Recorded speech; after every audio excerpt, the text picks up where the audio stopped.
Om.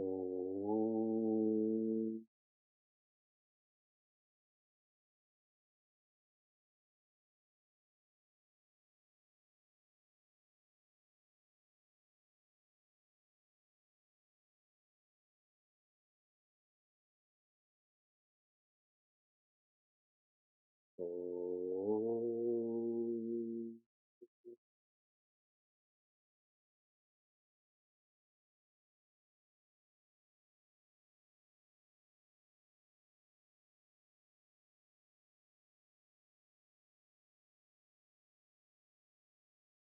Om.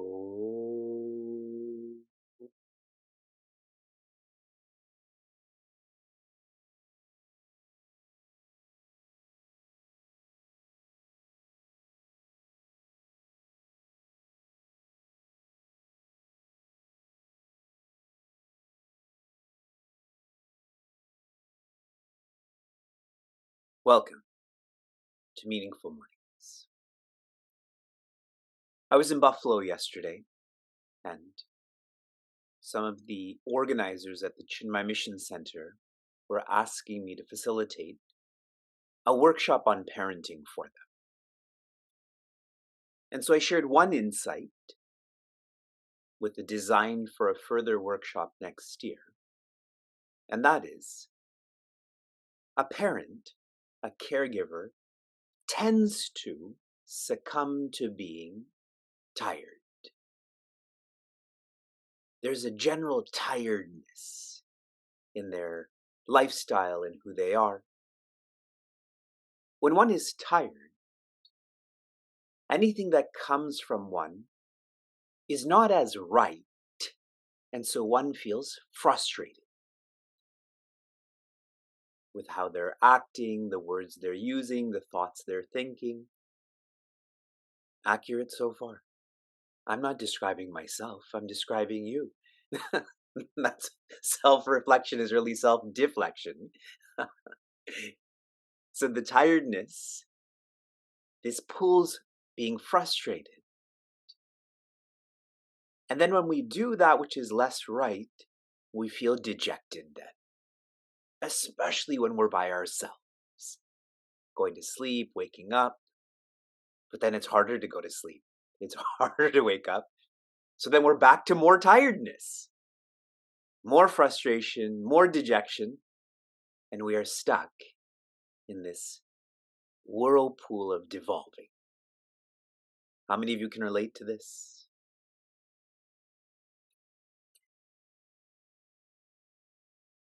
What I try to share is not the problem, but more so a practice to address the problem. Our most powerful equipment is our intellect. And the most long-term way of engaging in self-care relates to the intellect.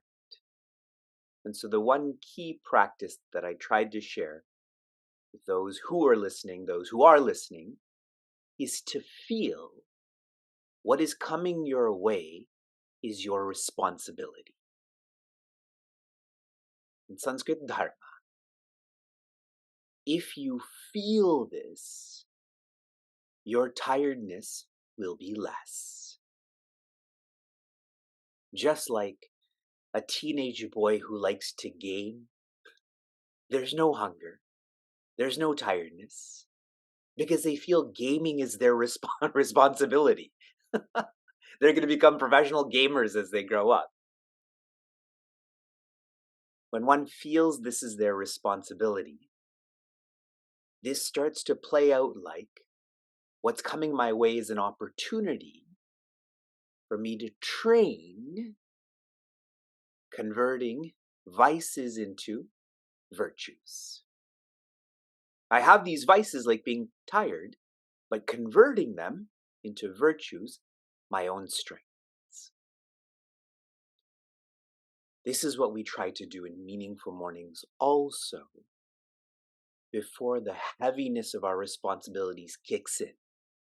School, driving, errands, etc. To feel all that's going to happen to you today is your responsibility. It is an opportunity for you to Be virtuous. I assure you, you will be less tired then. But unless you practice, what I'm sharing is just another intellectual appreciation. Like many of the things we do in life, what we learn in college, when we go to museums and so on. Chapter 17 is the second appendix. Its focus is on likeness, more technically, as your faith, so you are. Those with lots of faith, those with less faith, those with little faith.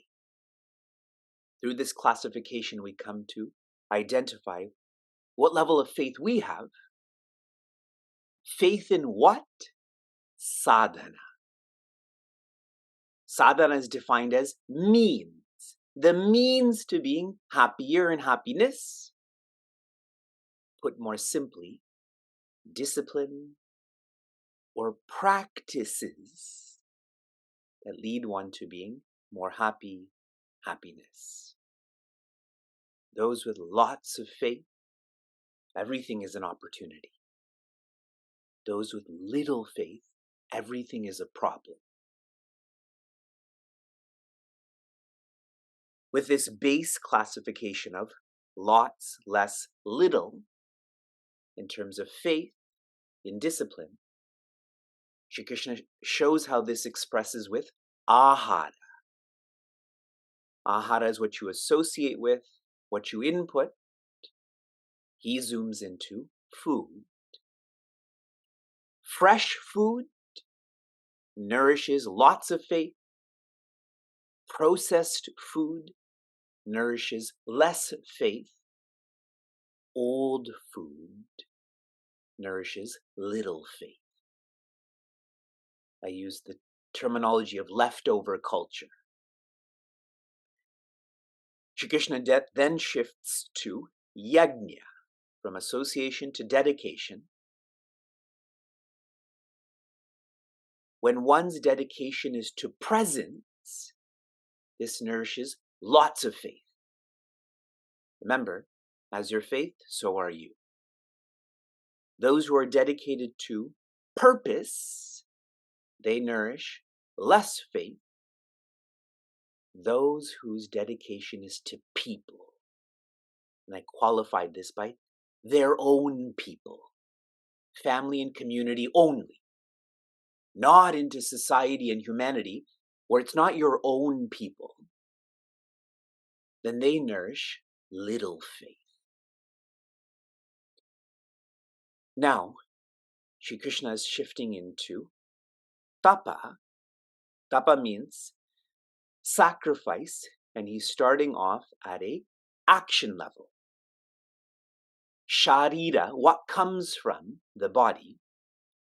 In verse 14, there is a comprehensive sharing on how one's entire lifestyle should be directed to nourish lots of faith. This is a beautiful verse, and there's so much content that sometimes we feel that this is impractical for us. We can't do this, this, and this. Fine. You extract one facet from this verse, one practice. This is how one engages in manana or personalization. My suggestion to you, to get to this comprehensive change, you start with incremental change. In this verse particularly, maybe practice shaucha. Shaucha in a practical ways to be organized with your resources, time, effort. I had shared about CSI. All of the spaces you're in, particularly where there's a sacred science, your study area, your altar, and so on, should be clean, simple, inspiring. When I was growing up, in our own home and the homes I would visit, during Deepavali, in preparation for Deepavali, people would engage in being clean, simple, and inspiring. And as soon as Deepavali was over, back to the opposite. But if one is practicing shaucha, you actually never have to engage in clean, simple, inspiring because it's already like that. One who's practicing shaucha doesn't have to catch up. They're already organized enough to stay on pace. With this, we have now completed half of chapter 17. Quite surreal that we're making our way to chapter 18. And Shri Krishna continues with tapa. Tapa means to sacrifice. If there's dedication, there is sacrifice from the body level to the speech level. This is a famous verse. You have come across this many times. Anudvegakaram vakyam satyam priyahitam chayat swadhyayabhyasanam chaiva vangmayam tapa uchyate. Joy. From sharira to vakyam. If you look at the first quarter, vakyam means speech or words. So we're going from body to speech, we're going from actions to words. Our words should be anudvegakaram. Whatever comes out of your mouth should not incite. The lightest definition I've come up with for anudvegakaram is excitement. More serious than that, this should not incite distress. And more serious than that, this should not incite pain. So when one is speaking, to not cause rajas, to not facilitate aggressiveness. How is one to do this? This is the don't, that was the first quarter. Here's the do, the second quarter. What comes from one's mouth should flow through satya, hita, priya. Satya means what you're sharing is truthful. Hita, it is useful. And priya, it is beautiful. Truthful, useful, beautiful. If this is not truthful, useful, beautiful, think lots before sharing these words. In a lighter way, I've shared that when one has to offer a serious thought, one should create or wait for the right space, time, and energy, especially when it's criticism. Criticism coming from those who are close to you. There's a great psychology in sharing criticism, in receiving criticism. I'm reading some of Pujya Swami Chinmayananda's writings. Talk only when you want to express agreeable ideas of permanent values, which would be useful to the listeners. Those who are respecting these qualities in their day-to-day verbal activities can be considered as humans performing austerity in speech. Tapa through vakya. In the third quarter, what can help us to not incite aggressiveness? What can help us to incite truth, benefit, and beauty? It is swadhyaya and abhyasa. Swadhyaya, abhyasa. That's in the third quarter. Swadhyaya of a subjective science, a sacred science, like Bhagavad Gita. Swadhyaya is getting to know yourself.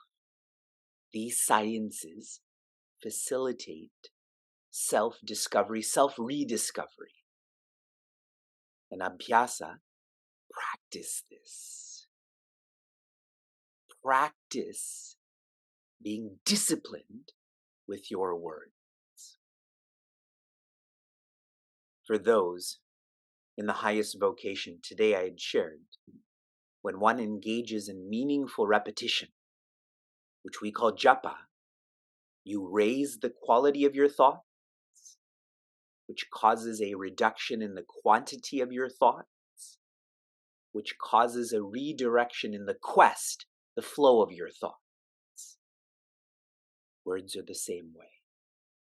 If you raise the quality of your words, you will find that you're naturally engaged in mauna. Mauna is not quietude of mouth, it is quietude of mind.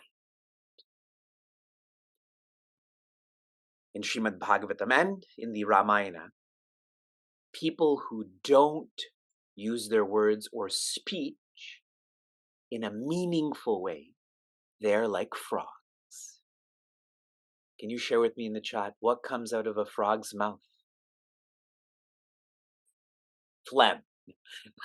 They croak. Frogs are described as croaking. So that's a really powerful visualization. We think that's a frog over there, but if what I'm talking about is functional, pleasure, possession, position, I'm a frog then. Uchyate, this is all described as tapa, sacrifice, changing. Vak mayam, this is infused into one's speech or words. Final reflection, Pujya Chinmayananda has shared. Speech is the constant activity of all, and it is an outlet through which the greatest amount of one's energies are wasted. To control and conserve this unproductive waste of energy would constitute a great inner wealth indeed for the seeker.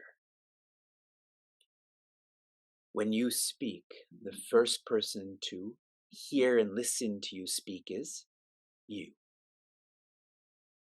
So if you speak negatively, that's a strong expression of negative self-talk. Self-talk. We'll think more about this verse and so many more practical verses that are coming. From inspiration to application, your application was to live verse 15. Live verse 14. On Saturday, I had asked you to prepare for Sunday, for this to be a super dedicated day. And on Sunday, you got a map on how to do so. Many, many, many pointers in this map on how to be super dedicated. Your application for today is to live verse 15. Verse 14 is done now, correct? Now verse 15. Tomorrow we go from body to speech to mind. If I don't do it with my body, I can't do it with my mind. So there's a training that's being shared. Shanti, shanti, shanti. Be joy.